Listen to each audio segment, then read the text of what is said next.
કેમ છો મિત્રો? માનવ સેવા ચેરિટેબલ ટ્રસ્ટમાં આપણું હાર્દિક સ્વાગત છે। વિરંગામની ગાંધી હોસ્પિટલમાં અમારા ટ્રસ્ટ દ્વારા ડેલી સર્વિસ ભોજન ચાલુ હોય છે। આજના ભોજનના દાતાશ્રીમાં છે સ્વર્ગવાસ પરમાબેન દાનાભાઈ પરમાર, હસ્તકમાં વિક્રમભાઈ દાનાભાઈ પરમાર। તેમના તરફથી દર મહિનાની 11નું ભોજન મળે છે। એમાં છે દાળ, ભાત, શાક, રોટલી। આવી રીતના અમારા ટ્રસ્ટ દ્વારા ડેલી સર્વિસ ભોજન ચાલુ હોય છે। આવો આપણે જોઈએ ભોજન। શું તમારે પણ આ રીતના ભોજન આપવું હોય તો અમારા ટ્રસ્ટમાં આપી શકો છો। આપણા હસ્તકમાં વિક્રમભાઈ દાનાભાઈ પરમાર છે, તેમના તરફથી દર મહિનાની 11 લખાવેલી છે।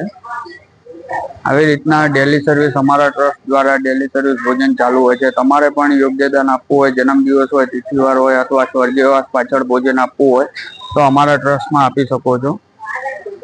આજે મુલાકાત માટે આવેલા છે દાદા અને તેમના દીકરી બેન આવેલા છે। ચાલો, જય માતાજી, જય શ્રી કૃષ્ણ।